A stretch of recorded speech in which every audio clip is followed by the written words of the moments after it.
Anatoly has written to HMRC about your taxes. And she's basically saying that it's a deeply troubling case that needs investigating. What's your response to that, Mr. Tice? Yeah, thank you. So appreciate the points. With regard to council residents, well, the evidence is clear. There is the screen. Reform is delivering lower council tax rises than any other party with a majority council. So on May the 7th, to the millions and millions of voters, many of whom have got to vote thanks to reform, give us a majority-run council, and we will save you money compared to the competition. Of that, you can be assured. I gave some examples of service improvements, whether it's reducing the EHCP backlog, which is so important, whether it's improving children's services, vitally important. Overall, looking at SEND improvements, we are utterly focused on that. So, yeah, I think the evidence is in, the evidence is clear, we're saving money, we've had a cracking start, but we're just frankly, some might say, we're just warming up 19 minutes into a 90-minute match. And with regard to the tax issue, well, I think I've just explained. The journalist in question has had a sort of, he's had an awakening on a Sunday afternoon and tweeted out that Richard Tice is correct. He paid tax as required. So nothing to see here, but there's a lot to see at the Labour Party and their property company. 30 million of rents, no corporation tax, Anatoly, we expect some answers. And I suspect the HMRC will do too. BBC, Ben Wright. Good morning, Ben. Good morning, Mr. Tice. Good morning, thank you. The Prime Minister, on war, if I may, the Prime Minister has just criticised opposition politicians who wanted to rush headlong into this war and are now backpedalling furiously when they see the consequences. You were all for the RAF joining bombing raids on Iran. What's your response to what the Prime Minister has said? And what does it say about Reform UK's judgment that a party with only 8 MPs can't speak with a single voice on this crucial question? Are you too smitten by Donald Trump to act in the best interests of Britain? No one wants to rush into war at any time. We are all absolutely united. I suspect across all parties. No one wants to rush into war. But the Prime Minister was completely wrong not to allow our American friends to use our bases. Of that, we have been crystal clear. What we've learnt since this war started, and I thanked the US and the Israelis for taking on the permanent threat, and people should be under no illusion whatsoever. The Ayatollah regime is a permanent threat to the safety and security of every citizen in the United Kingdom and elsewhere. They do not wish us well. They wish the complete destruction of so much of what we stand for. But we've learnt that, regrettably, because of the failures of the Tories and then the Labour Party, actually our military preparedness to defend British interests, to defend British citizens, is not what we would expect it to be. And that's a very disappointing, humiliating lesson to learn. We're completely united. No one wants war, but you should stand strong with your allies. And if they ask to use your bases, then you say, yes, use our bases. And equally, it's quite clear that, as far as we can see, the Americans and the Israelis, they have probably the best kit and the best military preparedness of anybody. Do we all want this to end soonest? Of course. Can we accept a continuing permanent threat from the Iranian regime? Well, I would gently suggest, as I said to the Prime Minister in the Commons a couple of weeks ago, I think 2 weeks ago today, that how long do you keep negotiating with the regime whilst they build up their long-range ballistic missiles, whilst they build up their nuclear potential capability, before you say negotiations not working? That's the key test. And so I think we're all united on that. Obviously, things are evolving very quickly. As we speak, one of the key issues around the cost of energy, the cost of living, is, of course, the cost of oil. That's why ensuring that the Straits of Hormuz can be reopened safely is a critical thing. and that will evolve over the coming days. And to use the Prime Minister's words, whether or not a coalition of the willing can be brought together in order to ensure that safety and security, I'm sure all of the leaders and the respective defence chiefs are looking at that very carefully. Sorry, one more. Do you still think the RAF should be bombing Iran now? I think that what we've learned is that our preparedness and our ability to defend ourselves and defend British interests has been compromised. For example, where is HMS Dragon?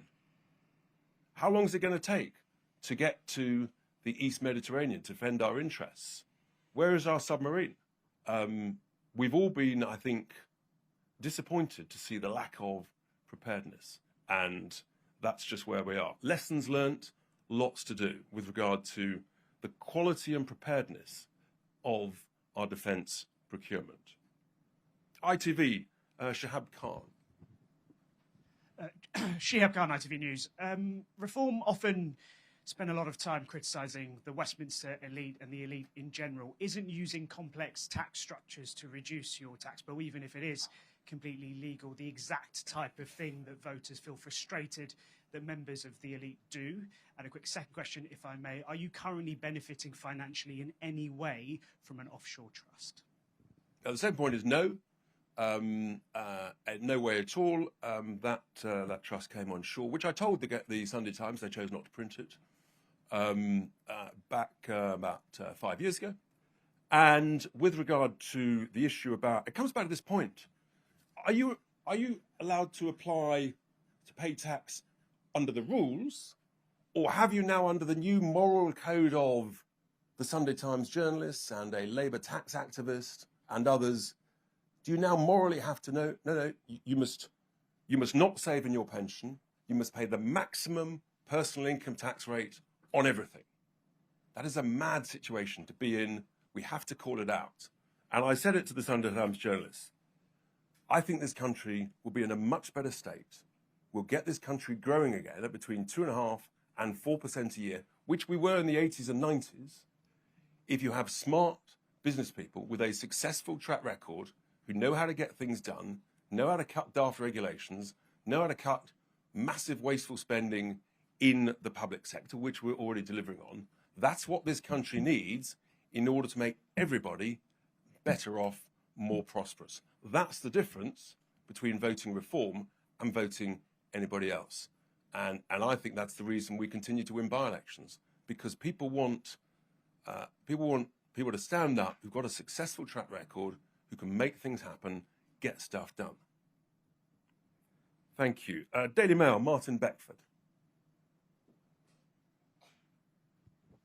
Thank you. I was just wondering, have you been back to Dubai since the start of the conflict, and do you worry that it may no longer be a safe place for you and friends and family and so on? Thank you. Yes, thank you. So I flew into Abu Dhabi a week last Friday. I flew out the following Monday, and look, I've known Dubai for, as a family, we've known it. My family built the first ever skyscraper in Dubai in the mid-1970s. It was the tallest building at 30 stories.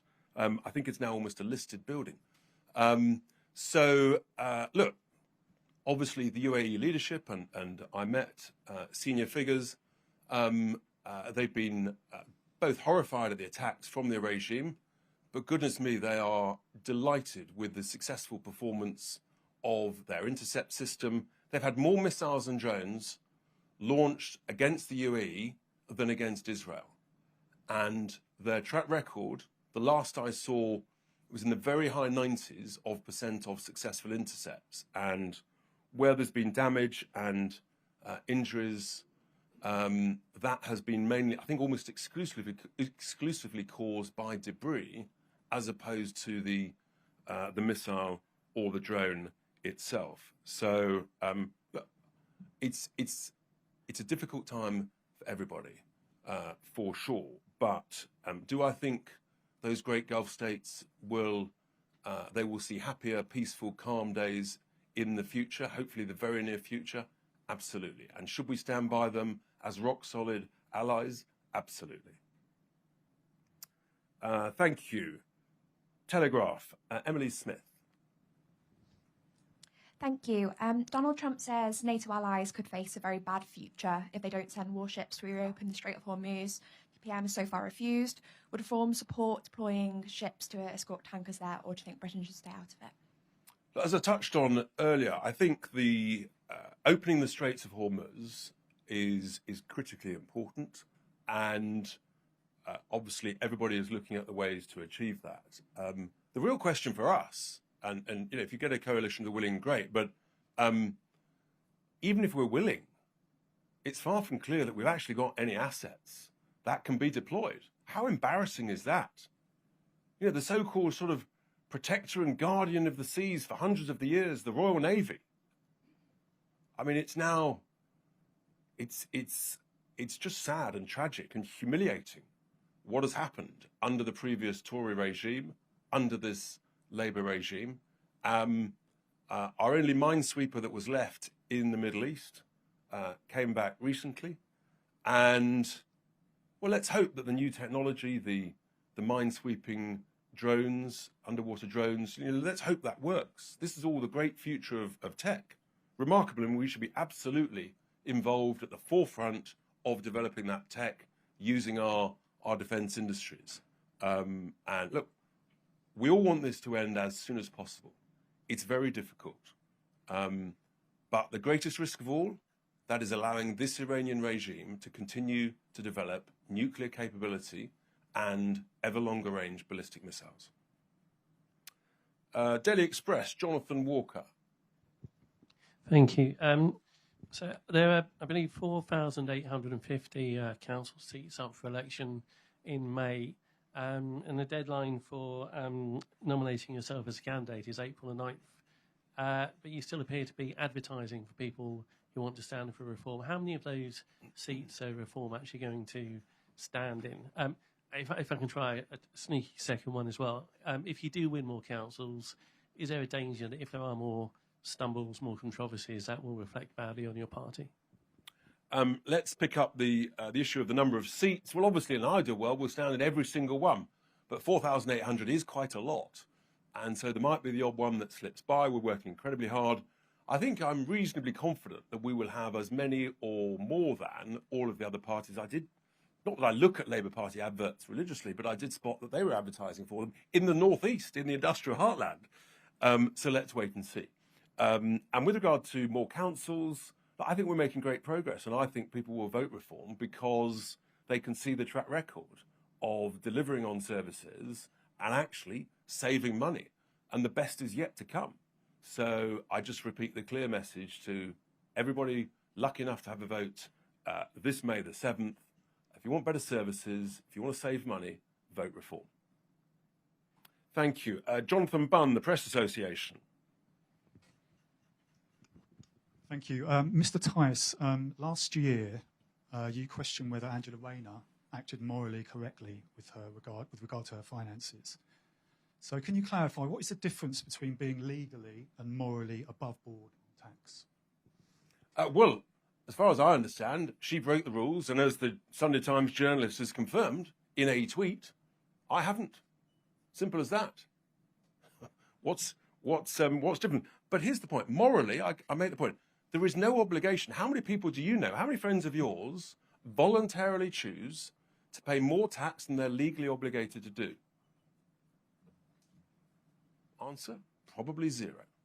I do come back to this idea that morally we've got to pay the maximum tax we possibly can. Therein lies the road to ruin for the UK as an economy. Local Government Chronicle, Caitlin Webb. Hi, Mr. Tice. I'm always very excited when you mention pensions as a Local Government Chronicle. But I actually have a question. You mentioned that at the beginning when you started to lead councils, that the relationship with council officers, you said you're under a lot of scrutiny with the decisions you made. I just wanted to know, how's that going now? How are your councils and the relationship there. And also, I wanted to ask about your Doge review in general. Are all these findings of all these savings and things, are they independently audited? Are you getting someone else to come in and fact check and make sure all of the savings are, above board and meet the statutory obligations? And then also, if you do win big in the local elections, will your Doge team have the capacity to be able to, still fulfil those promises of making sure you make as many savings as possible? Yes, I'll take the last point first, actually, Caitlin. We've got SAS teams, SAS squads of experts, troubleshooters, successful business people, as we speak, looking at the accounts, looking at what's working and not working in some of the councils, small, medium and large, that we hope to win. So, again, we want to hit the ground running. There's massive lessons that we've learned. With regard to scrutiny, I think I was primarily referring to the scrutiny from members of the press. But obviously, officers in councils, when a new administration appears, it's going to be a new period. There's going to be a learning curve. I've met a number of the chief execs as I've been going around, and actually I think they've been delighted with the very sort of business-like approach that we've adopted, and a sort of critical friend approach. It's a bit like on a corporate board, you have your executive directors, and then you have your non-exec directors, and they should be a critical, constructive friend, challenging, checking, probing, pushing to get better value for shareholders, or in this case, better value for council residents and taxpayers, both on the money that's spent and the quality of the service that is delivered. I think that answered your question, unless I missed something in the middle. Oh, the savings, yes. Well, essentially, it's all in the budget papers, the future savings. Sure, we've got to deliver, and that's a challenge, and we accept that challenge with the officers, and we might hit it a bit more, we might hit it a bit less. But if you don't set yourself a challenging target, then frankly, you're not going to make much progress. But we're delighted with progress. Are we complacent? No. Is there more to do? Absolutely. We should never rest on our laurels in trying to save money. The I-paper, Will Hazel. Will. Thank you, Mr. Tice. On your tax affairs, Donald Trump famously said when he was asked about suggestions that he had legally avoided paying certain taxes, that makes me smart.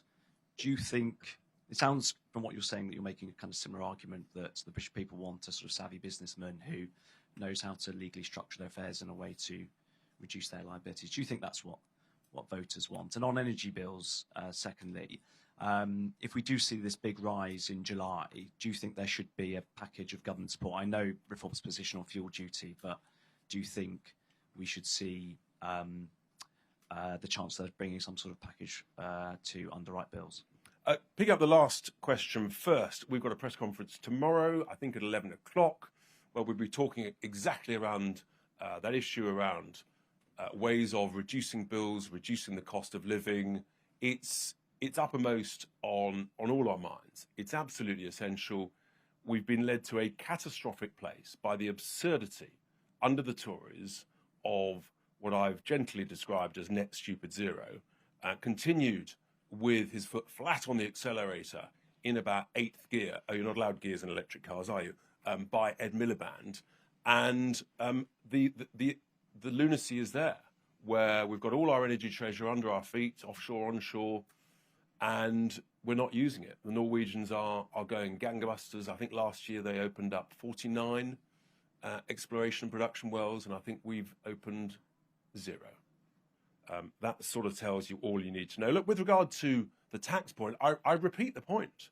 How many friends and family do you have who voluntarily choose to pay more tax than they are legally obliged to do, or who voluntarily decide, actually, I'm going to pay the absolute maximum I can?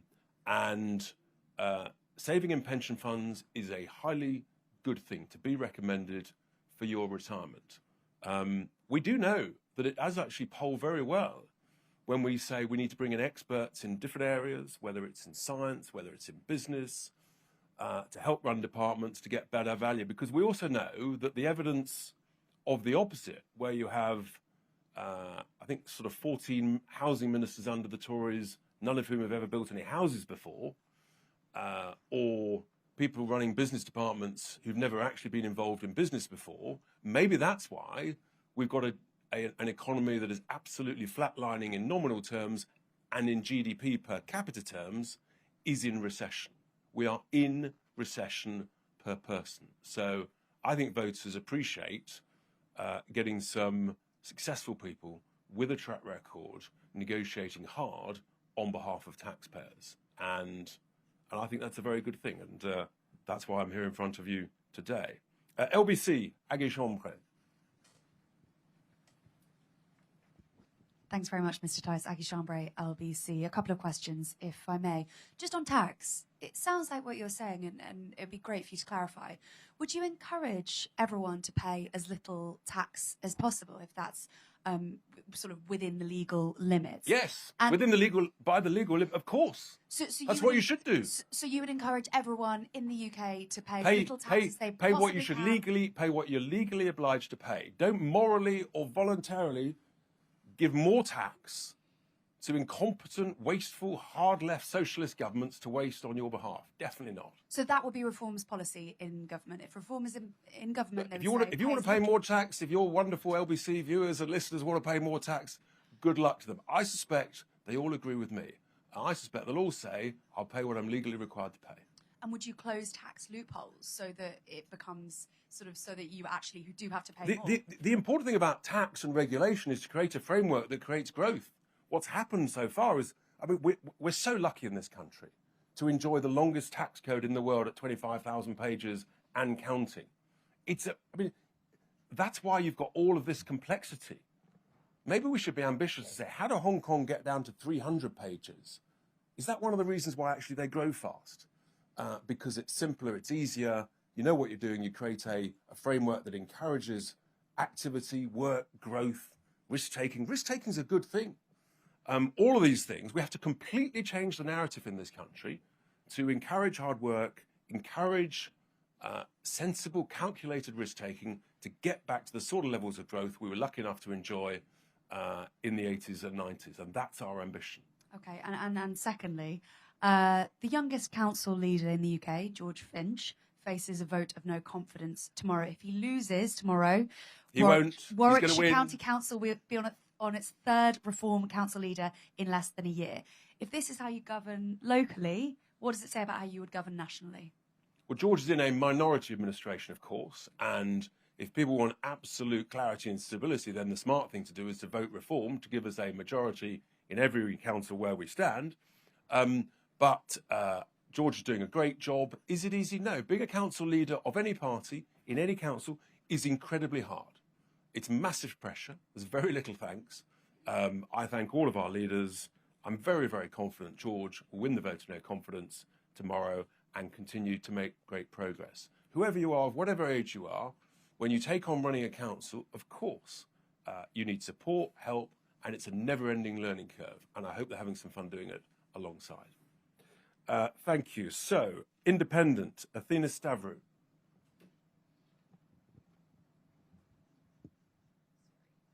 Thank you. Given the £700 million of savings you say Reform has found in local councils, will you pledge not to raise council tax where you win in May's elections? And if I may just ask something on Reform's wider immigration policies. The government minister in charge of negotiations to reset the UK's relationship with the EU has warned your party's plans to withdraw welfare for EU citizens with settler status could lead to a trade war with worse consequences for the UK than Trump's tariffs. Is this a concern, and would Reform reconsider this policy if it became clear it would damage Britain's economy? Great, thank you. Obviously, we want to get the best value for all our council tax. We're subject to inflation, of course, which affects many costs, but we're making great progress. But the 700 I've referred to, that's partly in this current financial year and partly savings identified. We've still got to deliver them in the next financial year, but they've been signed off as being reasonable by the equivalent of a finance director, what they helpfully call a Section 151 officer. And so, yeah, we've got to deliver them. And if we continue to deliver, the biggest way to reduce the council tax rises is to make the progress that I've talked about on the local government pension schemes. That's why I'm so focused on it, despite it not being very glamorous. So that answers that. With regard to our relationship with the European Union, well, I mean, we're flatlining. Germany's flatlining. France is flatlining. Why would you want to handcuff yourself ever closer to a failing economic model? It's the last thing in the world we should be doing. So, of course, we'll look at everything in the round, but absolutely, we need to test and challenge. There's all sorts of rumours flying around, and let's see what Labour actually deliver on their sort of reset negotiations. But so far, I would respectfully suggest that it's not looking pretty good, paying vast amount of sums to go back into the Horizon scheme, as opposed to the scheme on the students that we had, the Turing scheme, which I think was more global and working better. And with regard to immigration, well, we were told for a couple of decades that we were short of people in the UK, and therefore we needed people to come and fill the jobs and come and work. So the clue's in the word work. Why should we pay anybody to come to our country and then pay them benefits? In the nicest possible way, if you're lucky enough to come and live in this country, please do contribute, work, integrate, speak the lingo, fantastic. But, you know, we can't afford to pay people to sit at home on their backsides if they've come into the UK. It is as simple as that. Last but definitely not least, Peter Walker of our friends at The Guardian. Hi, Richard. Seeing as I'm last, I'll also ask two questions. The first one was in November last year when you announced £331 million in savings. We were repeatedly told we'd be sent an itemised list of what the savings were. We asked the press office about 10 times. We never sent one. Can you guarantee now that a full list itemising all the savings you're promising to make will be sent to us and to anyone else who asks for it? And can you say when that will come? And on the second point, on tax, I think you're being a bit disingenuous with your tax affairs. You're characterising it as the sort of stuff everyone tries to do. But a real estate investment trust, which is what you set up to minimise tax, is an incredibly complicated, specialised and niche tax vehicle. You know yourself, there's about 200 of them in the UK at any one time. They require teams of lawyers and accountants to make sure it can be done. This is not the sort of stuff everyday voters can do. Given you're able to minimise your tax in that way, but other people aren't, are you kind of channeling the famous hotelier from New York City, Lorna Helmsley, who said only the little people pay tax? So on the first point with regard to the list, I'm sorry, I wasn't aware of that, but I'm sure that there is with regard to all of the budgets for next year, the 400 plus million, that's in all the budgets of all of the councils, and yeah, I'm quite happy to get a list of all of those savings and more. And this is really important. People have to, they have to have confidence in what we're doing. And as I say, the list for next year, will we deliver more? I hope so than the 400 million. There's always a risk we deliver a bit less. But if you don't set yourself a serious target, you ain't going to deliver anything. With regard to real estate investment trusts, these were agreed and launched, I think, about 12, 14, 15 years ago in consultation by HMRC. And actually, you're completely wrong. They are designed so that anybody can buy shares in those on various stock exchanges. Those companies have to be listed. And that gives the opportunity, whether it's through your ISA or whatever, so that you can get a direct pass-through of the rental income without unnecessary, effectively double taxation, which is what was previously being incurred. So actually, our REITs is the nickname for them, real estate investment trusts. They help everybody get a direct pass-through on their rental income. And I just repeat the obvious point.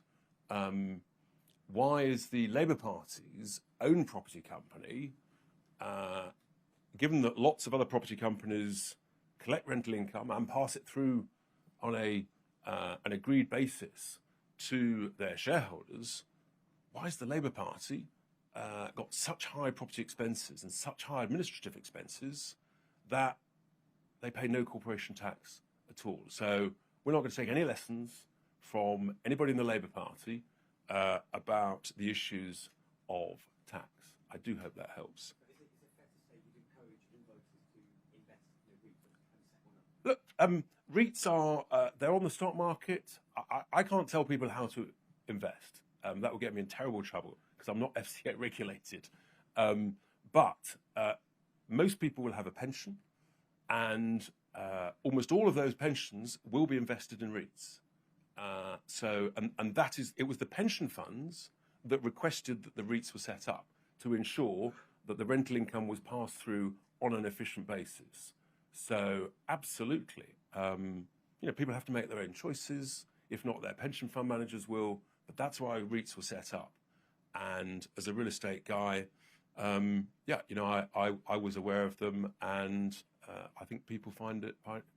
No one wants double taxation when you can have simple, legal, single taxation. Everybody wants to pay what you're legally required to pay.